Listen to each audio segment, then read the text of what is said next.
అంటే పొద్దున్న లేచిన దగ్గర నుంచి భగవంతుని స్మరణలో ఉండాలా? అసలు ఎవరిని స్మరించుకోవాలి? ఏ రకంగా స్టార్ట్ చేయాలి డే అనేది? చూడండి, ఒక రోజు మనకు వచ్చింది అంటే అది భగవంతుడి యొక్క కృప వల్లే కదండి.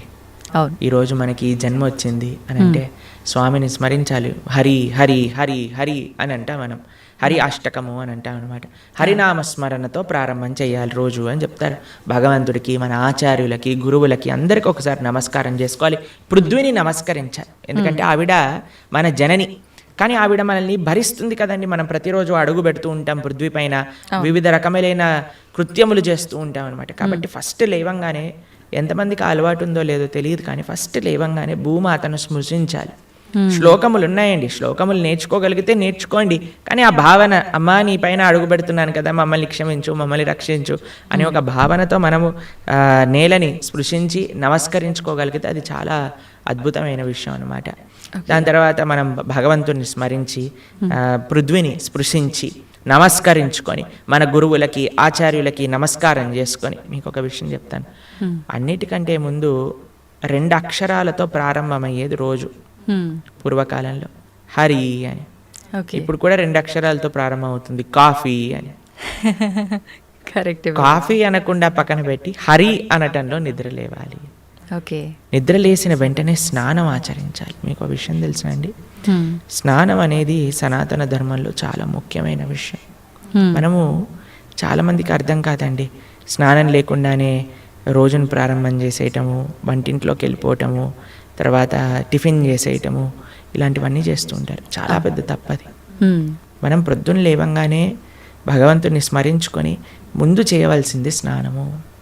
స్నానంలో కూడా గంగే చ యమునే చైవ గోదావరి సరస్వతి నర్మదే సింధు కావేరి జలేస్మిన్ సన్నిధిం కురు. అన్ని నదులను కూడా, గంగా జలమును, యమునా జలమును మనం స్మరించుకొని స్నానం ఆచరించాలి. మీకు ఇంకొక విషయం చెప్తాను, చాలామందికి తెలియని విషయం. మన ధర్మం మనకి చెప్తుంది, స్నానం ఆచరించేటప్పుడు వస్త్రం లేకుండా స్నానం ఆచరించకూడదు. మనము ఒక బట్ట కట్టుకొని స్నానం చేయాలి. అది ఆ నీటికి, ఆ దేవతకి మనం ఇచ్చే గౌరవం అన్నమాట. కాబట్టి స్నానం ఆచరించేటప్పుడు అపవిత్ర పవిత్రోవ సర్వావస్థాన్ గతోపివ యత్స్మరేత్ పుండరీకాక్షం సబాహ్యాభ్యంతర శుచి. పుండరీకాక్ష పుండరీకాక్ష పుండరీకాక్షాయ నమః. శ్రీ విష్ణు శ్రీ విష్ణు శ్రీ విష్ణు భగవన్నామ. ప్రొద్దున లేచినప్పటి నుంచి భగవన్నా, స్నానం ఆచరించేటప్పుడు భగవన్నా, భగవంతుడి ముందుకెళ్ళి భగవన్నా, రోజంతా భగవన్నా. ఎంత మనము భగవంతుడి యొక్క నామంతో మనం కనెక్షన్లో ఉన్నామనుకోండి, అంత మనకి స్పిరిచువల్ ఎనర్జీతో మనం రీఛార్జ్ అయిపోతాం అనమాట. మనకు ఆ స్ట్రెంగ్త్ వస్తుంది. మన రోజులో ఉండే ఆ ఒడిదుడుకులు అన్నీ ఉంటాయి కదండి, వాటన్నిటిని ఎదుర్కొనే ఒక శక్తి మనకి భగవన్నామస్మరణతో వస్తుందన్నమాట. కాబట్టి ప్రొద్దున లేచాక హరినామస్మరణ, దాని తర్వాత చక్కగా మనం చేయవలసినది స్నానం, దాని తర్వాత భగవద్ ఆరాధన. ఇవి చేసేసుకున్నాం అనుకోండి, మనం ప్రొద్దున లేవంగానే ఫోన్కి ఛార్జింగ్ పెట్టేస్తాం కదా, అలా మన శరీరం ఛార్జ్ అయిపోతుంది ఇవి చేసేసుకున్నా. దాని తర్వాత రోజులో ఉండే మన కార్యక్రమాలన్నీ కూడా మనం చేసుకుంటూ ఉండొచ్చు అనమాట. ఓకే. అయితే ప్రభుజీ, మనం ఆచరించే స్నానం ఎంతో ఇంపార్టెంట్ అని చెప్పి మీరు చెప్పారు. అది ఆచరించడం ఒక ఎత్తు అయితే సమయం కూడా ఇంపార్టెంట్ అని చెప్పి అంటుంటారు కదా ప్రభుజీ, ఏ టైంలో స్నానం ఆచరించాలి అని చెప్పి, అది ఎలా చూసుకోవాలి? మనము, మన శాస్త్రాలు చెప్తున్నాయి బ్రహ్మ ముహూర్తంలో నిద్ర లేవాలి అని. అంటే సూర్యుడు వచ్చే ముందు. ఓకే. ఇప్పుడు మీకు ఒక విషయం చెప్తాను. మీ ఇంటికి ఒక గెస్ట్ వస్తున్నారు అనుకోండి. సరే, ఈరోజు మీకు పండగ రోజు మీరు ఏం చేస్తారు? అరే ఈరోజు పండగ, త్వరగా లేవాలి, త్వరగా లేసుకొని కార్యక్రమాలన్నీ చేసుకొని, నైవేద్యాలన్నీ తయారు చేసుకొని మనం త్వరగా ఈ పండుగని ముగించుకోవాలి, అమ్మవారి పూజ చేసుకోవాలని మీరు అనుకుంటారు. అవునా కాదా చెప్పండి? లేదా ఒక గెస్ట్ వస్తున్నారు అనుకోండి, సపోజ్ మీ గురువు గారు రేపు మీ ఇంటికి వస్తున్నారు అన్నారు అనుకోండి. మీ గురువు గారు ఇంటికి వచ్చాక బయట నాక్ చేశాక మీరు లేచి స్నానం చేసి రెడీ అవుతారా? లేదా ఆయన వచ్చే ముందే అన్ని సదుపాయాలన్నీ కూడా సక్రమంగా చేసుకొని పెట్టుకుంటారా చెప్పండి? వచ్చే ముందే చేస్తాం, అంతే కదండి. ఎవరైనా గెస్ట్ వచ్చినా, మన ఇంటి గురువులు వచ్చినా, ఎవరో ఒకళ్ళు అలా చేసుకుంటాం కదా. సూర్య భగవానుడు ప్రత్యక్షంగా మనకి భగవంతుడి యొక్క స్వరూపం మనకి దర్శనమిస్తున్నారు. ఆయన ప్రతిరోజు ఉదయించే ముందే మనము నిద్ర లేవాలి. దాన్ని బ్రహ్మ ముహూర్తము అని అంటారు. సూర్యోదయం కంటే ముందు మనం నిద్రలేచి మన యొక్క స్నానాది కార్యములన్నీ పూర్తి చేసుకొని మనం రెడీగా ఉండాలి సూర్యుడిని స్వాగతించడానికి. మన యొక్క భగవన్నామ స్మరణ చేసుకుంటూ మనము రెడీ అయిపోతాం అనమాట. అందుకే సంధ్యావందనాది కార్యక్రమములు మనం ప్రొద్దున పూట, మధ్యాహ్నం పూట, సాయంకాలం పూట 3 పూటలు చేస్తామన్నమాట. ఆయన ఎవరికి చేస్తున్నాము అని అంటే సూర్యమండలంలో మధ్యలో ఉన్న భగవంతుడికి మనం చేస్తున్నాము. కానీ ఆయన మనకి భగవంతుడిని దర్శింపజేసే ఒక ప్రత్యక్షమైన క్యారియర్. ఓకే, కాబట్టి మనం ఆయన వచ్చే ముందే మనం నిద్ర లేవాలి. ఆయన రాకముందే మన యొక్క నిత్య కృత్యములన్నీ కూడా పూర్తి చేసుకొని మనము ఆధ్యాత్మిక కార్యక్రమంలో నిమగ్నమై ఉండాలి. ఓకే, మీరు చూడండి, ప్రొద్దున పూట లేవటం అనేది అటు మన ఆరోగ్యరీత్యా, అలానే సామాజిక పరంగా, అలానే మన ఆధ్యాత్మికంగా, శారీరకంగా, అన్ని మానసికంగా అన్ని విషయములలో మనకి మంచి చేస్తుంది. అందుకే early to bed and early to rice keeps a man healthy, wealthy and wise అని అన్నారు. కాబట్టి ప్రొద్దున పూట బ్రహ్మముహూర్తంలో నిద్ర లేచి స్నానం ఆచరించవలే. ఇది ప్రతి సనాతన ధర్మానికి సంబంధించిన వారు తప్పక ఆచరించాల్సిన ఒక పద్ధతి. ఓకే, అయితే ప్రభుజీ మనం మాట్లాడుకున్న దాంట్లో ఇంకొకటి భగవంతుడి ఆరాధన. చాలా వరకు అంటే ఇంట్లో మగవారు పూజ చేస్తేనే మంచి ఫలితం పొందుతారు అని చెప్పి ఈ మధ్య కాలంలో చెప్తున్నారు. కానీ ఎక్కువగా ఆడవాళ్ళే పూజ చేస్తుంటారు. అసలు నిజంగా ఆడవాళ్ళే పూజ చేయాలా, మగవారు చేయొచ్చా? అసలు మగవారు చేయాల్సిన కార్యక్రమాలు ఏంటి ఆధ్యాత్మిక పరంగా? ఎవరెవరు ఉద్ధరింపబడాలి అని అనుకుంటారో, ఎవరెవరికి భగవంతు అనుగ్రహం కావాలనుకుంటున్నారో వాళ్ళు చేయాలండి. మీకు ఒక విషయం చెప్తాను. ఒక మగవాడు పూజ చేసిన, ఆరాధన చేసిన, పుణ్యం చేసిన, పునస్కారం చేసిన దాంట్లో ఉండే 50% ఆడవారికి వెళ్తుంది. ఓకే, ఎంత? 50%. ఏదైనా పాపం చేశాడనుకోండి, దాంట్లో 1% కూడా ఆడవారికి రాదు. అదెలా ప్రభుజీ? మరి పుణ్యం అయితే పుణ్యం 50% వెళ్తుంది, పాపంలో వెళ్ళదు. ఓకే, స్త్రీ చేసిందనుకోండి పుణ్యం 1% హస్బెండ్కి రాదు, 100% ఆవిడ దగ్గరే ఉంటుంది. స్త్రీ ఏదైనా పాపం చేసిందనుకోండి, దాంట్లో 50% హస్బెండ్కి వెళ్తుంది. ఇది ఒక బంపర్ ఆఫర్ అనమాట, మన శాస్త్రాలు ఇచ్చింది. బాగుందా మీకు? బాగా అనిపిస్తున్నట్టుంది మీకు. శిల్ ప్రభుపాదుల వారు ఒక దగ్గర ప్రస్తావన చేస్తారు, everybody has to fly their own plane అంటారు. మనకి అంబరీష మహారాజు గారి వృత్తాంతంలో వస్తుంది. అయినా ప్రొద్దున లేవంగానే నిరంతరము కూడా భగవంతుడి యొక్క ఆరాధనలో, ఆయన చేతులన్నీ కూడా భగవంతుడి యొక్క పూజలో, పాదాలు భగవంతుడి యొక్క ఆలయ ప్రదక్షిణలో, మనసు భగవంతుని చింతించటం. సవై మన కృష్ణ పదార విందయో వాచాంసి వైకుంఠ గుణానువర్ణనే కరే హరేర్మందిరమార్జనాదిషు అని ఆయన యొక్క దినచర్య మొత్తం చెప్తారనమాట. ఇక్కడ వారి భార్య ఆరాధనకి నీళ్లు తెచ్చి తేవడానికి హెల్ప్ చేసినా సరే ఆయన అనేవారట, నా పూజ నేను చేసుకుంటాను, మళ్ళీ నీ పూజ నువ్వు చేసుకో. ఆయన అన్ని సదుపాయాలు సమకూర్చుకొని, ఎందుకంటే చూడండి భగవంతుడితో మనకుండే రిలేషన్షిప్ ఎక్స్ట్రీమ్లీ పర్సనల్ అండి. స్వామి మన తండ్రి, స్వామి మన తల్లి. ఇప్పుడు చూడండి మీకు ఒక విషయం చెప్తాను. మన ఇంట్లో ఎవరిదైనా పుట్టినరోజు ఉందనుకోండి, మనం ఏం చేస్తాం? ఒకసారి మాకు ఈ సంఘటన ఎదురైందనమాట. నేను మా తమ్ముడు కలిసి మా అమ్మగారికి గిఫ్ట్ ఇవ్వాలి అంటే, మా తమ్ముడు అన్నారు, నువ్వు నీ గిఫ్ట్ ఇవ్వు, నేను నా గిఫ్ట్ ఇస్తాను. ఎందుకంటే అమ్మకి నీ గిఫ్ట్ వేరే, నా గిఫ్ట్ వేరే. ఎందుకంటే మన ఇద్దరికి అమ్మ కదా. కాబట్టి అమ్మతో నాకుండే రిలేషన్షిప్ ఒకటి, మా తమ్ముడుకుండే రిలేషన్షిప్ ఒకటి, అంతేనా? అయితే మేమిద్దరం అనుకున్నాం, సరే నేను నాకు తోచింది, నాకు ఇష్టం ఉన్నట్టుగా నేను చాలా బాగా పెయింటింగ్ చేసేవాడిని అనమాట, డ్రాయింగ్ చేసేవాళ్ళం అనమాట.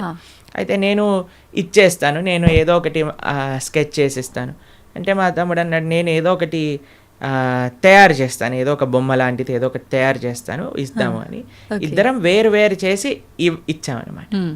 అంటే ఎందుకు అని అంటే, మనకి మన ప్రేమను వ్యక్తపరచుకునే మార్గం ఒకటి, ఒక ఇంట్రెస్ట్, ఒక టాలెంట్, ఒక way of expressing hour love ఉంటుంది, అంతే కదా. అలానే భగవంతుడితో కూడా ఒక భర్త తన కర్తవ్యం, అరే నేను భగవంతుడి యొక్క మార్గంలో, నాకు భగవంతుడు అవసరము, అందరికీ భగవంతుడు అవసరమే కదండి. ఆయన అందరికీ తండ్రి, తల్లి, పిత, పరమాత్మ అందరికీ ఆయనే. కాబట్టి మనం ఎలా ఆలోచించాలి అని అంటే, ఒక హస్బెండ్ తన ఆరాధన తాను చేసుకోవాలి, ఒక వైఫ్ తన ఆరాధనలోకి సంబంధించిన విషయములని సమకూరుస్తుంది, వంట చేసిస్తుంది, పూలమాలలు కట్టిస్తుంది. దాని తర్వాత వారి హస్బెండ్ వెళ్ళిపోయాక వైఫ్ తన ఆరాధన తాను చేసుకుంటుంది, పిల్లలు వచ్చి దండం పెట్టుకుంటారు, ఏదో అమ్మ నాన్నలకి ఇద్దరికి హెల్ప్ చేస్తారు, అందరు కలిసి ఆరాధన ఒకటి ఉంటుంది, ఒక్కొక్కళ్ళు కలిపి ఆరాధన ఉంటుంది అన్నమాట. కాబట్టి ఏదో స్త్రీలు చేస్తే ఇల్లంతా బాగైపోతుంది అనే భ్రమలో నుంచి బయటపడండి, మీకు 1% పుణ్యం రాదు. కాబట్టి జాగ్రత్తగా మీ పూజ మీరు చేసుకోండి, మీరు బాగుపడాలి అని అనుకుంటే. కాబట్టి పురుషులు తప్పకుండా ఆరాధన చేయాలి. పురుషులు ఆరాధన చేస్తున్నారు కదండి, స్త్రీలు వదిలేయకూడదు. పురుషుడి ఆరాధన పురుషుడికి, స్త్రీ ఆరాధన స్త్రీ, పిల్లల ఆరాధన పిల్లలకి, అందరికి. ఇప్పుడు చూడండి, ఇంటి పెద్ద తింటే మిగతా వాళ్ళందరికీ కడుపు నిండిపోతుందా? లేదు, ఎవరికి వాళ్ళు తినాల్సిందే, అంతే కదండి. మీరు అంటారు కదా, అయ్యా మీరు తినండి, అయ్యా మేము పర్వాలేదు, మీరు తింటే మాకు తిన్నట్టే అని అంటారా? లేదా మీ హస్బెండ్ వచ్చి అమ్మ నువ్వు తినేసి నాకేం పర్వాలేదు, నువ్వు తింటే నేను తిన్నట్టే అంటారా? కాదు కదా. ఎవరెవరికి శక్తి కావాలంటే వారు వారు భోజనం చేయాలి. అలానే మనం కూడా మనకి శక్తి కావాలి, మనకి భగవంతుడి యొక్క కృప కావాలి అంటే మనం భోజనం చేస్తే ఎలా అయితే మనకి శక్తి వస్తుందో మనము ఆరాధన చేసుకుంటే అలా మనకి భగవంతుడి యొక్క కృప అనేది లభిస్తుంది. ఓకే ప్రభుజీ, చాలామంది ఏదైనా మంచి జరిగినా చెడు జరిగినా నా అదృష్టం బాగాలేదు, నా రాత ఇంతవరకే ఉంది, భగవంతుడు ఇలా రాశాడు అని చెప్పి అంటూ ఉంటారు. నిజంగా అంటే మన చేతిలో ఏముండదా, మనం చేసే పనులను బట్టి మన లైఫ్ని డిసైడ్ చేసుకోవడం? భగవంతుడు పుట్టినప్పుడే అవన్నీ డిసైడ్ చేసి ఇలా అని చెప్పి చూస్తాడా? మనకి ఒక సర్కమ్స్టెన్స్ ఇస్తాడండి భగవంతుడు. చాయిస్ ఎప్పుడు మన చేతుల్లోనే ఉంటుంది, మనం ఏం చేయాలి అని. ఫర్ ఎగ్జాంపుల్ మీకు ఒక విషయం చెప్తాను. ఒకరికి ఇల్లు రాసుంది, ఒకళ్ళి ఇల్లు మీకు మీ జీవితంలో కలుగుతుంది అని రాసి ఉంటుందండి.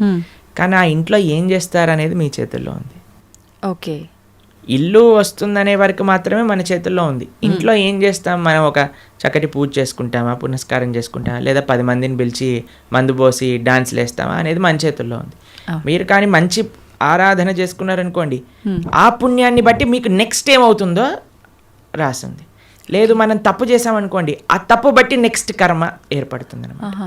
What is return is what you will get.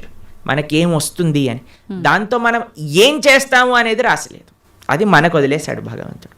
మన విచక్షణతో, మంచి మనస్సుతో మనం దాన్ని ఆచరణ చేయాలి. అంటే మన చేతిలో ఉన్నట్టే, 100% మన చేతుల్లో ఉంది. ఇప్పుడు అంటుంటారు కదా, పరిస్థితులను బట్టి, ఇంట్లో వాతావరణాన్ని బట్టే పిల్లల బుద్ధులు కూడా అని చెప్పి, ఇప్పుడు ఇది కూడా అలాగే భగవంతుడు మనకు ఒక ప్లాట్ఫామ్ ఇచ్చి వదిలేశారు, ఎలా అనేది మన చేతుల్లోనే ఉంది. ఇప్పుడు మీకు ఒక ఫోన్ ఇచ్చారనుకోండి, ఫోన్ ఇచ్చారు, ఫోన్తో మీరు ఏం చేయొచ్చు అనేది మీ చేతుల్లో ఉంది. ఒకళ్ళు ప్రవచనమైనా అయినచ్చు, లేదా పిచ్చి పిచ్చి సీరియళ్ళు సినిమాలైనా చూడొచ్చు.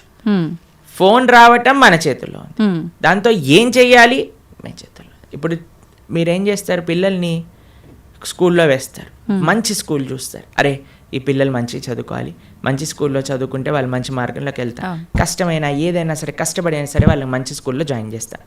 మంచి స్కూల్లో జాయిన్ చేశాక వాడు చదువుతాడా లేదా అనేది ఎవరిపైన నిర్ధారణ పడి ఉంటుందండి? వాళ్ళపైన. ఒక స్కూల్లో ఒక టీచర్ 10 మందికి ఒకటే రాగంగా చదువు చెప్తుంది, కానీ ఒక్కొక్కరు ఒక్కొక్క విధానంగా చూసుకుంటారు. ఎందుకు? వాళ్ళ శ్రద్ధ బట్టి. ఓకే, అలానే మన జీవితంలో కూడా ఏమీ నీ దగ్గరకు వస్తుంది అనేది రాసి ఉంటుంది, దాన్ని ఎలా యూజ్ చేస్తావు అనేది నీ చేతుల్లో ఉంది. ఓకే ప్రభుజీ, అంటే దీని ఆధారంగా తీసుకుంటే అంతా మంచిగా ఎక్కువ డివోషనల్ సైడ్ ఉండి అన్ని మంచి పనులు చేసి న్యాయంగా ఉన్న వాళ్ళు కూడా చాలామంది ఇబ్బందులు పడుతున్న వాళ్ళని కూడా చూస్తున్నాం కదా, మరి భగవంతుడు అలాంటి వాళ్ళకి ఎందుకు సపోర్ట్ చేయడంటారు? మీకు ఒక విషయం చెప్తాను, చాలా జాగ్రత్తగా ఆలోచించవలసిన విషయం. మీకు నిజంగా ధార్మికంగా, నిజంగా ఆధ్యాత్మికంగా ఉంటే వాడు ఎప్పుడు నాకు ఇబ్బంది వచ్చిందని అన్నాడు. మీకు ఒక విషయం చెప్తాను, మా అమ్మమ్మ ఆవిడ పెద్దజీయర్ స్వామి వారి యొక్క శిష్యులు అనమాట. అయితే చాలా వృద్ధురాలు, 85 years దాటిపోయి ఉంటుంది. నడిచేటప్పుడు ఇలా వంగిపోయి నడుస్తారనమాట, మొత్తం ఇలా కిందికే చూస్తారు ఆల్మోస్ట్గా. చాలా ఆరోగ్యం అస్సలు బాగుండదు అనమాట. అయితే మాకు ఒకసారి ఫోన్ చేశారు. ఫోన్ చేశాక ఆవిడ రోజు ఒక 6-7 గంటలు భగవన్ నామస్మరణ చేస్తారు. విష్ణు సహస్రనామం రోజు 2 పూటలు చదువుకుంటారు, గీతా పారాయణ చేస్తారు, అన్నీ చేస్తారు. ఒకసారి నాకు ఫోన్ చేశారు, ఆ అమ్మమ్మ యొక్క ఆరోగ్యం అస్సలు బాగాలేదు, ఫోన్ చేసి ఆవిడ యొక్క ఆరోగ్యం బాగా అవ్వాలి, భగవంతుడికి ప్రార్థన చేస్తున్నానని చెప్పు అని అన్నారనమాట. అస్సలు అంటే అస్సలు బాగాలేదండి ఆరోగ్యం. అప్పుడు మేము ఫోన్ చేసాం, ఫోన్ చేసి మీకోసం ప్రార్థన చేస్తామండి, మీ ఆరోగ్యం బాగా అవ్వాలి అని అంటే ఆవిడ అన్నారు, ఆరోగ్యం కోసం ప్రార్థన చేయాల్సిన అవసరం లేదు, ఈ ఆరోగ్యంలో తక్కువ ఎక్కువ అవుతూనే ఉంటుంది, నేను భగవంతుని ఎల్లప్పుడూ గుర్తుపెట్టుకోవాలి, మా ఆచార్యులు చెప్పిన విషయాలన్నీ మాకు గుర్తుండాలి, చనిపోయే చిట్ట చివరి క్షణంలో ఆ స్వామి యొక్క ఆ స్మరణ నాకు రావాలి అని దండం పెట్టుకో, ఆరోగ్యం గురించి దండం పెట్టుకోవాల్సిన అవసరం లేదు అని చెప్పి. నిజంగా ధార్మికమైన చింతన ఎవరికైనా ఉందనుకోండి, వారు ఎప్పుడూ కూడా నాకు వచ్చే కష్టం అని అనుకోరండి. వచ్చే ఒకటే కష్టం ఏంటో తెలుసా అండి, భగవంతుణ్ణి విస్మరించటమే నిజమైన కష్టం జీవుడికి. అది లేనప్పుడు ఏ కష్టంలోనైనా సరే భగవంతుడు కుంతిమారాని ఏమంటుందో తెలుసా అండి, అయ్యా నాకు ఇంకా కష్టాలు ఇవ్వు కృష్ణ అంటుంది. ఎందుకో తెలుసా, కష్టాలు ఇచ్చినప్పుడు నిన్ను గుర్తొస్తున్నారు, మాకు సుఖాలు వచ్చాయనుకో నిన్ను మర్చిపోతాం. కాబట్టి ధార్మిక చింతన ఉన్న ఏ వ్యక్తి కూడా కష్టం వచ్చింది అని అనుకోడు, ప్రతి ఒక్కటి భగవత్ ప్రసాదంగా స్వీకరిస్తారు. ఓకే, అది ముఖ్యమండి. మాకు ఎంతోమంది, మీకు ఒక విషయం చెప్తాను, శ్రీల కదంబకానన స్వామి అని మా ఇస్కాన్లో ఒక స్వామీజీ ఉంటారనమాట. ఆయనకి 4th స్టేజ్ క్యాన్సర్. ఈరోజు టెస్ట్కి వెళ్ళారు, తెలిసిపోయింది, రేపు అడ్మిట్ అవ్వాలి డాక్టర్ అని చెప్పారు. మీరు ట్రీట్మెంట్లో ఉన్నారనుకోండి, 1 year మీరు హాస్పిటల్లో ఉండండి, మేము మీకు ట్రీట్మెంట్ చేస్తాము, ఒక 2-3 సంవత్సరాలు బ్రతుకుతారు మీరు అన్నారు. ఆయన అన్నారు, భగవంతుడు ఇచ్చిన జన్మ నాకు, దీన్ని భగవంతుడి యొక్క సేవలో వినియోగించుకోవాలి, 2-3 సంవత్సరాలు ఎక్స్ట్రా బ్రతకడం వల్ల ఏం చేసేది లేదు, కాబట్టి నేను బృందావనానికి వెళ్ళిపోతాను అని అన్నీ వదిలేసి బృందావనానికి వచ్చేసారు. సంవత్సరం పాటు అక్కడ పూర్తిగా తెలుసు ఆయనకు, ఒక్కొక్క రోజులో నా రోజు అయిపోతుంది, ఇంకా డాక్టర్ చెప్తున్నారు ఇంకా 10 రోజులు, ఇంకా 2 రోజులు, ఇంకొక రోజు మాత్రమే. బిందాస్గా కూర్చొని చేర్పైన వాళ్ళ శిష్యులందరికీ కూడా ఉపదేశం చేసి, కీర్తన చేస్తూ, భగవన్నామ స్మరణ చేస్తూ, విగ్రహాలు ముందే పెట్టుకొని రోజు ఆరాధన చేస్తూ, చివరి రోజు కూడా నవ్వుతూ బ్రహ్మాండంగా ఆనందంగా ఆ మృత్యు యొక్క ఒడిలోకి, అంటే భగవద్భక్తులకు మృత్యు రాదండి, శ్రీకృష్ణ పరమాత్మ డైరెక్ట్గా వస్తారనమాట. కాబట్టి కష్టం ఏమి కష్టం కాదండి ఈ ప్రపంచంలో. కష్టం వచ్చినా సరే అది మనం పూర్వజన్మ చేసుకున్న ఫలము. ఇప్పుడు మీరు ఆయన మంచోడు అని అంటున్నారు అంటే, లేదా మంచి చేస్తున్నారు అనుకుంటున్నారు, ఇంతకు ముందు ఏం చేశామో మీరు చూసారా? లేదు. మనం ఇంతకు ముందు జన్మలో ఏం చేసుకున్నామో మనకు తెలియదు కదా. కాబట్టి కష్టం వస్తుంది అని అంటే అకారణంగా కష్టం ఎందుకు ఇస్తాడండి? భగవంతుడికి ఏం పని లేదా? ఆయన ఇక్కడ ఉన్నారు కదా హైదరాబాద్లో మూసాపేటలో, ఆయన కష్టం ఇవ్వండి కొద్దిగా చూద్దాం ఎలా బాధపడతాడో అని ఆయన ఏమన్నా పైన వైకుంఠం నుంచి ఆ పని చేస్తున్నారో చెప్పండి. లేదు. ఆయన ఎందుకు అంటాడండి ఎవరికైనా కష్టం తెప్పించాలి అని భగవంతుడు ఎందుకు అనుకుంటాడు చెప్పండి? ఇప్పుడు మీరు చూడండి, చిన్నపిల్లలు ఇప్పుడు నేను బాగా అల్లరి చేశారనుకోండి, రూమ్లో వేసేస్తారు, వేసేసి లాక్ పెట్టేస్తారు, లాక్ పెట్టేసి ఏడుస్తారనమాట పిల్లలందరూ చాలా. అమ్మాయి ఏమన్నా కావాల్సుకొని అరే మా పిల్లవాడు బాగా ఏడుస్తున్నాడు అని ఆనందపడుతుందా అండి? ఎందుకు వేసింది రూమ్లో? తెలుసుకోవాలని, అల్లరి మానేయాలి, మంచిగా ఉండాలి బుద్ధిగా కదండి. అమ్మ ఒక కొట్టినా, ఒక మాట అన్నదా, తిట్టినా, రూమ్లో వేసినా, దేనికైనా సరే ఒక పనిష్మెంట్ ఎందుకు వస్తుంది? ఎందుకంటే మారి మంచి విషయములు తెలుసుకొని ముందుకెళ్తారేమో అని. భగవంతుడు కూడా మనకి ఏదన్నా ఇచ్చాడు అని అంటే, ఒక కష్టం ఇచ్చాడు అని అంటే, ఆ కష్టం నుంచి ఏం నేర్చుకోవాలి?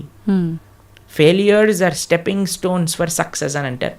ఒక నష్టం జరిగినా, ఒక ఏదైనా సరే, అరే మనం ఇంకా ఇంకా ఇంకా భగవన్ నామస్మరణ ఎలా చేసుకోవాలి, భగవంతుడికి దగ్గరికి ఎలా అవ్వాలి. ఇప్పుడు మీకు ఒక విషయం చెప్తానండి. బృందావనంలో లాస్ట్ ఇయర్ మేము ఆ వీడియో చూస్తున్నాం అనమాట. యమునా నది మొత్తం పొంగిపోయి బృందావనం మొత్తం కూడా మునిగిపోయిందనమాట. అందరు షాపులలోకి, ఇంట్లలోకి, అన్నిట్లోకి నీళ్ళు వచ్చేసాయి మొత్తం కూడా. అయితే ఇంటర్వ్యూ చేసే వాళ్ళు వెళ్తున్నారనమాట. వెళ్తూ టీవీ ఛానల్లో వాళ్ళు ఏమనిపిస్తుందండి మీకు, ఏమనిపిస్తుందండి అంటే, ఓ బహుత్ మజా ఆ రహా హై, యమునా మహారాణి హమారే ఘర్ మే ఆ గయి హై అని ఆరతులు ఇస్తున్నారనమాట. వాళ్ళకి ఏమనిపించట్లేదు, వాళ్ళ సామాన్లు కొట్టుకుపోయాయి, వాళ్ళ షాప్ పాడైపోయిందని. యమునా మహారాణి హమారే ఘర్ పధార్ రహీ హై, యమునా మహారాణి హమారే షాప్ మే ఆ గయి హై, అందరు కీర్తన పెట్టుకొని డాన్స్ వేస్తున్నారు అనమాట. చూడండి, అదే మన ఇంట్లో నీళ్ళు వచ్చాయనుకోండి, హే ఈ గవర్నమెంట్ గలీజ్ది, ఇది ఇట్లా అయిపోయింది, అది అలా అయిపోయింది అని మనం ఏడుస్తూ ఉంటాం. అవును ఇది చూసే విధానం అండి జీవితంలో. ఒకటి కష్టం వచ్చినా నష్టం వచ్చినా భగవత్ ప్రసాదంగా ఉన్నాం అనుకోండి, ఏం పెద్ద కష్టం లేదు. కానీ పరమాత్మ ఎవ్వరికి కష్టం ఇవ్వాలి అని అనుకోరు. మన యొక్క పూర్వజన్మ ఫలితం మనకు ఒక విధంగా వచ్చిందనుకోండి, దాన్ని స్వీకరించాలి. తండ్రి ఐ యాక్సెప్ట్ అని ముందుకెళ్ళాలి. ఓకే ప్రభుజీ, ఇప్పుడు మీరు చెప్పినట్టుగా అమ్మమ్మ గారి విషయం అయితే కానీ, గురువు గారి విషయం ఒకటి చెప్పారు, అదైతే ఏంటి, ఇప్పుడు యమునా నది గురించి చెప్పింది.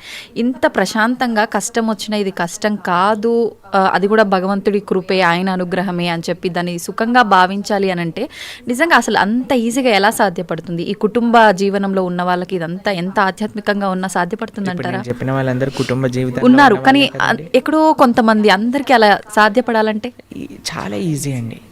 భగవంతుడి పైన నమ్మకం ఉండాలి, అంతే, ఇంకేం అవసరం లేదు. ఇప్పుడు మీకు ఒక విషయం చెప్తానండి. మీ డాటర్స్ ఉన్నారు, మీ డాటర్స్కి మా అమ్మ నాన్న నాకు చేసింది మంచి అని అనుకుంటే మీరు ఏమన్నా సరే వాళ్ళు యాక్సెప్ట్ చేస్తారు, మీ మాట వింటారు. వాళ్ళు అనుకున్నారనుకోండి, మా అమ్మకి ఏం తెలుసు నా గురించి, నాకు బాగా తెలుసు, నాకు ఏది మంచో ఏది చెడు అని అంటే మీరు ఏమంటారండి మీ పిల్లల్ని చూసి? అరే ఇంత చిన్న పిల్లలు రా, మీకేం తెలుసు మంచి చెడు అంటే ఏంటో, అదే అనుకుంటాం కదా. కాబట్టి మనకి ఎలా తెలుస్తుందండి మంచి అంటే చెడు అంటే ఏంటి అని? అరే భగవంతుడి పైన, అరే భగవంతుడికి తెలియదు ఉంటుందా చెప్పండి? లేదు. స్వామి మనల్ని సృష్టించిన వ్యక్తి, ఆయనకి తెలియదా అండి మనకి మంచి ఏది చెడేది అని? ఆయన పైన నమ్మకం ఉండాలంతే. స్వామి మారోబి రాకోబి, నువ్వేం చేసినా నాకు మంచి చేస్తావు, నమస్కారం అనండి, అంతే. ఇంకా ఏం జరిగినా సరే మనం దాన్ని తీసుకోగలము. ఆ భక్తి, ఆ శరణాగతి భగవంతుడి పైన ఉండాలంతే. ఓకే ప్రభుజీ, మన హిందూ ధర్మం విషయానికి వస్తే కొన్ని కోట్ల దేవతలు రకరకాల రూపాలుగా ఆరాధిస్తారు. ఎందుకని? భగవంతుడు ఒక్కడే కదా, ఇన్ని రూపాలుగా ఎందుకు ఆరాధించాలంటారు? భగవంతుడు ఎన్నో రూపాల్లో లేడండి, భగవంతుడు ఒక్కడే. గోవిందం ఆది పురుషం తమహం భజామి. ఆ స్వామి, ఇప్పుడు చూడండి, మన కంట్రీ తీసుకున్నాం అనుకోండి, ఒక ప్రైమ్ మినిస్టర్ ఉంటాడు. ఆ ప్రైమ్ మినిస్టర్ యొక్క క్యాబినెట్లో మిగతా మంత్రులు ఉంటారనమాట. ఆ మంత్రుల యొక్క ఆఫీస్లో చాలా మంది పనిచేస్తూ ఉంటారు. ఇదంతా కలిపి మనం ఒక గవర్నమెంట్ అంటాం, అంతేనా? అలానే భగవంతుడు ఒక్కడే ఉంటాడు, ప్రైమ్ మినిస్టర్ ఒక్కడే ఉన్నట్టుగా భగవంతుడు ఒక్కడే ఉంటాడు. ఆయన యొక్క మినిస్ట్రీలో చాలా మంది మంత్రులు ఉంటారనమాట. ఒకడు వాటర్ డిపార్ట్మెంట్, వరుణుడు చూసుకుంటాడు. ఆ తర్వాత హోమ్ మినిస్ట్రీ ఇంద్రుడు చూసుకుంటాడు. లేదా మెయింటెనెన్స్ ఒక డిపార్ట్మెంట్, డిస్ట్రక్షన్ ఒక డిపార్ట్మెంట్, ఫైర్ ఒక డిపార్ట్మెంట్, ట్రెజరీ, ఫైనాన్స్ ఒక డిపార్ట్మెంట్. అట్లా ఒక్కొక్క దేవత దగ్గర ఒక్కొక్క డిపార్ట్మెంట్ ఉంది. దాని కింద చాలా మంది పనిచేస్తూ ఉంటారు. కానీ స్వామి ఏం చేస్తుంటారు? స్వామి ఇవన్నీ పట్టించుకోడండి పెద్దగా. స్వామి యొక్క పాదాలకు ఉండే ఒక ధూళి యొక్క కణం యొక్క కాంతి ఈ ప్రపంచాన్ని మొత్తం నడిపించేది, అంత శక్తి భగవంతుడి దగ్గర ఉంది. భగవంతుడు ఏం చేస్తాడు? కేవలం తన భక్తులతో తాను లీలలు చేస్తూ ఉంటారనమాట. తన భక్తుల యొక్క ప్రేమను ఆస్వాదన చేస్తూ ఉంటారు. స్వామి పెద్దగా సృష్టి చేసి, పద ఈరోజు భూమిని సృష్టి చేద్దాం, పద ఇక్కడ ఇది చేద్దాం, అది చేద్దాం, ఆయన ఏం పట్టించుకోడు. ఆయన తన భక్తులు ఎక్కడెక్కడ ఎత్ర గాయంతి మద్భక్త తత్ర తిష్టామి నారద, తన భక్తులు రక్షించుకోవడానికి, తన భక్తుల్ని కాపాడుకోవడానికి, తన భక్తుల యొక్క ప్రేమను స్వీకరించడానికి స్వామి చేస్తుంటారు. మిగతావన్నీ ఆయన సిస్టమ్, ఒక సిస్టమ్ పెట్టేశారనుకోండి, ఆ సిస్టమ్ నడుస్తూనే ఉంటుంది. అలా భగవంతుడి యొక్క మినిస్ట్రీలో ఎంతో మంది దేవతలు ఉన్నారు. ఆ దేవత ఆ పని చేస్తూ ఉంటుంది. భగవంతుడు ఒక్కడే, దేవతలు చాలా మంది. దేవతలందరూ కూడా భగవంతుడి కింద ఆయన యొక్క సేవ చేస్తూ ఉన్నారనమాట. అది విశేషం. ప్రభుజీ, పుట్టుక చావు ఈ రెండు సృష్టి ధర్మం అందరికీ తెలిసిన విషయమే. పుట్టినప్పుడు ఎంతైతే సంతోషపడతామో, మరణం సంభవిస్తుంది అని తెలిసినప్పుడు అంతే ఎక్కువగా బాధపడతాం. అయితే కొంతమందికి ఇందాక మీరు చెప్పినట్టుగా ముందే డాక్టర్లు డిసైడ్ చేస్తారు ఇన్ని రోజుల కంటే ఎక్కువ బ్రతకరని. అలాంటి సందర్భాల్లో కూడా అసలు వాళ్ళు ఆ న్యూస్తో ఎక్కువ ఇబ్బంది పడి తొందరగా పోయే వాళ్ళు కూడా ఉన్నారు. అసలు వీటన్నిటి గురించి భగవద్గీతలో ఏం చెప్తారు? ఎవరికైతే తన పైన కాన్ఫిడెన్స్ లేదో వాడు భయపడాల్సిందే కదండి. మనం చేసిన పాపాలు, మనకుండే అనుబంధాలు ఎక్కువ ఉన్నాయనుకోండి, ఆ జీవుడు చాలా కష్టపడతాడు పోవడానికి. ఇప్పుడు అందరికీ భయం ఏంటండి? చావే కదా భయం. రోగం రాకూడదు, తర్వాత ముసలి వాళ్ళు అవ్వకూడదు, అందుకే కదా ఎక్కడిచ్చిన వైట్ హెయిర్ వచ్చేసిన పెయింట్ వేసేస్తాము. దాని తర్వాత మిగతా అన్ని మేకప్ డిపార్ట్మెంట్లు ఇవన్నీ ఎందుకు ఇంత ఫ్లరిష్ అవుతున్నాయంటే జనాలకి ఒకటే ముసలితనం వద్దు, రోగం వద్దు, చావద్దు. ఈ మూడింటిని తప్పించుకోలేము. ఇదే జీవితం అంటే. ఎంత మనం కవర్ వేసినా, ఎంత మనం ఏది చేసినా సరే మన యొక్క ఆ వయస్సు ముందుకు వెళ్ళిపోతూనే ఉంటుందండి. హ్మ్. మనకి రోగగ్రస్తుని అవ్వాల్సిందే. కోటీశ్వరుడికి కరోనా రాదు, లేదండి మేము జస్ట్ మిడిల్ క్లాస్కి వస్తామంటుందా? అది ఎవరికైనా వస్తుంది. అవును. కంపల్సరీ బాధపడాల్సిందే. హ్మ్. అందుకే ఈ ప్రపంచం అంటారు, ఈ ప్రపంచంలో అన్నిటినీ అడ్జస్ట్ చేయడానికి చూడకు అని అంటారు. హ్మ్. జన్మ మృత్యు జరా వ్యాధి దుఃఖ దోషాను దర్శనం. హ్మ్. ఈ దుఃఖములు అనేవి ప్రతి ఒక్కరికి ఈ ప్రపంచంలో ఉంటాయి. మనం ఆలోచించవలసింది ఏంటి అని అంటే, అరే ఈ దుఃఖాలే రాకుండా దీన్ని ఆపాలని ప్రయత్నం చేయక, ఇది వస్తూనే ఉంటాయి, కానీ దీనికి పర్మనెంట్ సొల్యూషన్ ఏమిటి? హా. ఇప్పుడు మీకు ఒక విషయం చెప్తాను. కొన్నిసార్లు శరీరం పైన హ్మ్. పుండ్లు వస్తాయి, బాయిల్స్ అని అంటారు. హ్మ్. వాటికి ఒక టెంపరీ ట్రీట్మెంట్ ఏంటి, డాక్టర్ దగ్గరికి వెళ్ళాను అనుకోండి, అది కట్ చేసేస్తారు. ఆ ప్రదేశంలో ఇలా ఒక ఆయింట్మెంట్ రాసేసి కట్టేసేస్తారు అనమాట. ఇక్కడ పోతుంది, ఇక్కడ వస్తుంది, హ్మ్. ఇక్కడ పోతుంది, ఇక్కడ వస్తుంది, ఇక్కడ పోతుంది, ఇక్కడ వస్తుంది, ఇక్కడ పోతుంది, ఇక్కడ వస్తుంది. హ్మ్. అది ప్రతిసారి వచ్చినప్పుడల్లా కట్ చేసేసుకొని ఆయింట్మెంట్ రాసేసుకొని పూసేసుకోవటం ఇదొకటి. ఆ. లేదు, ఇంకొద్దిగా డీప్గా వెళ్ళామనుకోండి, అసలు ఎందుకు ఇది వస్తుంది ఇన్ఫెక్షన్ అని అంటే, బ్లడ్లో ఇంప్యూరిటీస్ ఉన్నాయి. సరే, let me cleanse my blood, ఆ రక్తాన్ని క్లెన్స్ చేద్దాం అని ఆ క్లెన్జింగ్ ప్రాసెస్తో ఉన్నారనుకోండి, పర్మనెంట్గా అసలు బాయిల్సే రావు కదా. అవును. మనం ఏం చేస్తున్నాం, మరమ్మత్తు చేస్తున్నాం, చిన్న చిన్న మరమ్మతులు చేస్తున్నాం అనమాట. హ్మ్. పుండిని ఊదుతున్నాం మనం. అరే పుండే రాకుండా చూసుకో అని ఆధ్యాత్మిక మార్గం చెప్తాం. హ్మ్. కాబట్టి మనం ఏం చేయాలి, ఆ బ్రహ్మభువనాలోక పునర్ ఆవృత్తినో అర్జున మాముపేత్యతు కౌంతయ్య పునర్జన్మన. హ్మ్. భగవంతుణ్ణి ఆశ్రయించాలి. భగవంతుణ్ణి చేరుకున్న వాడికి ఎప్పుడు మళ్ళీ ఇలాంటి కష్టములు రావు. హ్మ్. అందుకే జన్మ మృత్యు ఇవన్నీ కృష్ణుడు భగవద్గీతలు చెప్పారు. పుట్టిన ప్రతివాడు చావక తప్పదు, చచ్చిన ప్రతివాడు పుట్టక తప్పదు. ఎప్పటి వరకు? భగవంతుడి దగ్గరికి వెళ్ళనంత వరకు. హ్మ్. అందుకే మన మానవ జన్మ యొక్క ప్రయోజనం ఏంటి అంటే, స్వామి దగ్గరికి వెళ్ళి స్వామి యొక్క సేవ చేయటము. ఓకే ప్రభుజీ, భగవద్గీత అంటే ఇప్పుడు చాలా వరకు చనిపోయిన వాళ్ళు దగ్గర మాత్రమే వినిపిస్తోంది. అసలు ఏంటి నిజంగా భగవద్గీత అనేది ఆ సమయంలో మాత్రమే ఉపయోగించుకోవాల్సిన ఒక అంశం అంటారా? భగవద్గీత చనిపోయిన వారి దగ్గర పెట్టడంలో ఉండే అంతరార్థం ఏంటి అని అంటే, వీడు ఎలానో గీత నేర్చుకోకుండా వెళ్ళిపోయాడు, కనీసం మీరైనా మారండ్రా హ్మ్. అని చెప్పే ఒక విషయం అనమాట. మీరు చూడండి, చనిపోయిన వాళ్ళ దగ్గర గరుడ పురాణాన్ని వినిపిస్తారు. తెలుసా మీకు ఎప్పుడైనా? గరుడ పురాణాన్ని పారాయణ చేయిస్తారనమాట ఎవరైనా చనిపోయారనుకోండి. గరుడ పురాణంలో ఏముంటుందో తెలుసా? నరకాలు ఎలాంటివి, ఎవరెవరు ఏ ఏ నరకానికి వెళ్తారు, ఏ ఏ తప్పులు చేయటం వల్ల ఆ నరకంలో ఏ ఏ శిక్షలు అనుభవించవలసి వస్తుంది అనేవన్నీ కూడా గరుడ పురాణంలో చెప్పున్నారనమాట. ఎందుకు చెప్తారు చనిపోయిన వాళ్ళ దగ్గర అంటే, మిగతా వాళ్ళైనా కనీసం ఇప్పుడు చూడండి, ఎక్కడికి రాకపోయినా వచ్చినా సరే చనిపోయారు అనేసరికి మొత్తం ఇంటిల్లిపాది ఒక దగ్గరకు వస్తుంది. అప్పుడు వచ్చినప్పుడు ఎప్పుడైతే వాళ్ళు ఈ విషయాలు వింటారో వాళ్ళ జీవితంలో పరాకుగా ఉంటారు అని అర్థం. ఓకే, కనీసం ఆ ఎక్స్పెక్టేషన్స్ అంటారు. ఇప్పుడు చూడండి, మన పోయినవాడు పోతాడు, తర్వాత మధ్యాహ్నం ఏంటి మెన్యూ చెప్పండి, ఏమి ఆర్డర్ చేయాలి క్యాటరింగ్ నుంచి అని అందరూ కూర్చొని సినిమాలు చూసుకుంటూ హ్యాపీగా 10-15 రకాలు భోజనం చేసి హాయిగా ఎవరింటికి వాళ్ళు వెళ్ళిపోతున్నారు. చనిపోయిన వాళ్ళ దగ్గర గీత చెప్పటంలో అంతరార్థం ఏంటి అని అంటే, వాడు పోయాడు, కనీసం నీ జీవితమైనా చక్క పెట్టుకో అని. ఓకే, కానీ చనిపోయినప్పుడు వినవలసింది కాదండి గీత. ఇప్పుడు మన గీత చదువుకుంటే మన రాత బాగుపడుతుంది, అందుకోసం గీత చదవమని చెప్తారనమాట. ఓకే, అది విశేషం. ప్రభుజీ, ఆలయాల విషయానికి వస్తే ప్రతి ఆలయంలో కూడా గంటలు ముఖ్యంగా మనకు కనిపిస్తూ ఉంటాయి. ఏంటి ప్రభుజీ గంటలకి ఆలయానికి ఉన్న సంబంధం? భగవంతుడి యొక్క నివేదన చేసేటప్పుడు గంటను మ్రోగించవలే అని ప్రతి దాంట్లో మనకు గంట ఉపయోగించరండి. కొన్ని కైంకర్యములు ఉంటాయి భగవంతుడికి. స్వామి యొక్క అభిషేకం చేసినప్పుడు అన్ని వాద్యములు కూడా గంటలో ఉంటాయి, గంట స్వరూపంలో ఉంటాయి అని అంటారనమాట. కాబట్టి ఆ గంటని భగవంతుడి యొక్క నైవేద్యములలో వాడుతూ ఉంటారు. స్వామికి నివేదన చేసేటప్పుడు గంటలు మోగుతూ ఉంటాయి. మీరు తిరుమల వెళ్ళారనుకోండి, టంగ్ టంగ్ టంగ్ టంగ్ అని మోగుతూ ఉంటాయి గంటలు, నైవేద్య గంటలు అనమాట. మీకు కృష్ణుడు ఒకసారి బృందావనంలో దొంగతనం చేయడానికి వెళ్ళారనమాట. అప్పుడు ఒక గోపిక ఏం చేసిందంటే అన్నీ ఉట్టి కట్టేసింది, వెన్న మొత్తం కూడా, కృష్ణుడికి అందకూడదని. తర్వాత కృష్ణుడు ఏం చేసేవాడు, ఉట్టి కడితే రాయి వేసేసాడు వాడు. రాయి వేయంగానే కుండకి చిన్న రంధ్రం పడేది. చక్కగా అక్కడ నుంచి మొత్తం వెన్న ఇలా ఫౌంటైన్ లాగా షవర్ లాగా వచ్చేస్తుంది అనమాట. కింద అందరూ పాలు పెరుగు వెన్న నెయ్యి అన్ని తాగేస్తూ ఉండేవారు. అయితే ఈ గోపిక కొద్దిగా తెలివైన గోపిక. ఇప్పుడు ఏం చేసింది తెలుసా అండి, ఈ ఉట్టితో పాటు గంటలు కూడా కట్టింది. ఉట్టిని ఊపారనుకోండి గంట మోగుతుంది, వెంటనే వచ్చి కృష్ణుడిని పట్టేసుకోవాలి. తర్వాత కృష్ణుడు అన్నాడు సరే వెయ్యండి, ఒకళ్ళ పైన ఒకళ్ళు నించోండి అనగానే ఒకళ్ళు ఉన్నారు. కృష్ణుడు పైకి ఎక్కాడు. పైకి ఎక్కగానే గంటలు చూశాడనమాట. గంటలు చూసాగానే భగవంతుడు అన్నాడు ఏ గంటలారా మోగకూడదు అని అన్నాడు. సరే స్వామి మీరు ఏం చెప్తే అది మోగం అని కూర్చున్నాయన్నమాట. కృష్ణుడు వెంటనే లోపల చేయబెట్టి బ్రహ్మాండంగా వెన్న తీసి అందరికీ పంచుతుంది. కృష్ణుడు ఎప్పుడు తాను తినేవాడు కాదండి, అందరికీ పంచేవాడు. మన భగవంతుడికి ఉన్న లక్షణమే అది, ఇవ్వటం తప్ప ఆయనకేం తెలియదు. ఇస్తుండేవాడు. తన స్నేహితులకు పెట్టేశారు, కోతులకు పెట్టేశారు, ఆయన దగ్గర ఉన్న వాళ్ళందరికి పెట్టేశారు. ఇంకా లాస్ట్కి ఆయన తినాలి అని నోట్లో పెట్టుకోగానే గంటలన్నీ మోగటం ప్రారంభం చేశాయి. ఆ గోపిక వచ్చేసింది, పట్టేసుకుంది.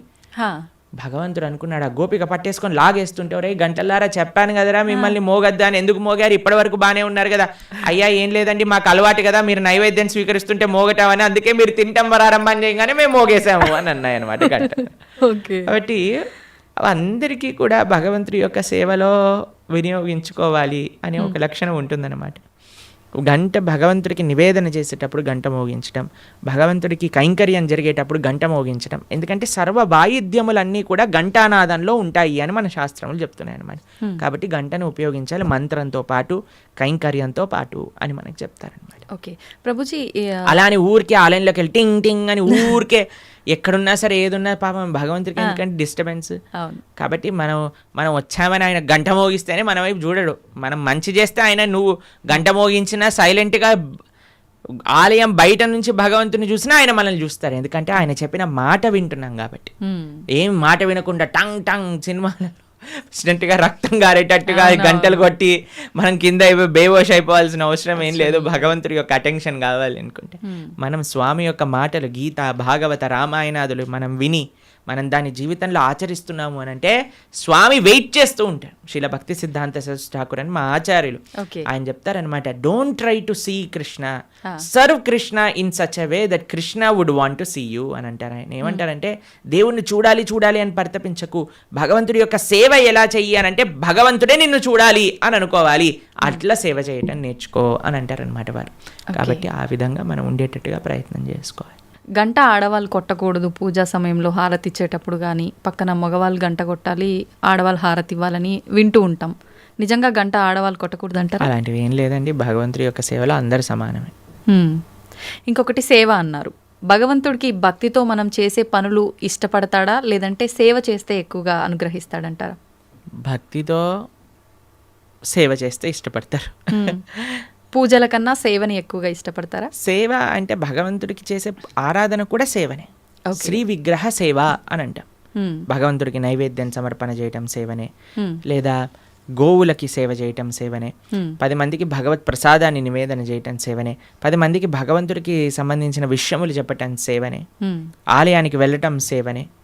కాబట్టి భగవంతుడి యొక్క భక్తులకి సేవ చేయటం సేవనే. ఎన్నో రకాల సేవలు ఉన్నాయండి. స్వామి యొక్క ఆరాధన సేవాభావనతో ఏమి సేవ అంటే ఏంటో తెలుసా అండి, ఇప్పుడు ఏదైనా అపేక్షించామనుకోండి అది బిజినెస్ అవుతుంది, సేవ అవ్వదు. తండ్రి నేను ఈ పూజ చేస్తాను నువ్వు నాకు అది ఇవ్వు, సేవ కాదు, అది బిజినెస్. బిజినెస్ ట్రాన్సాక్షన్ మాత్రమే. సేవ అంటే నాకేం వద్దు తండ్రి నేను నీకు చేస్తా, అది సేవ.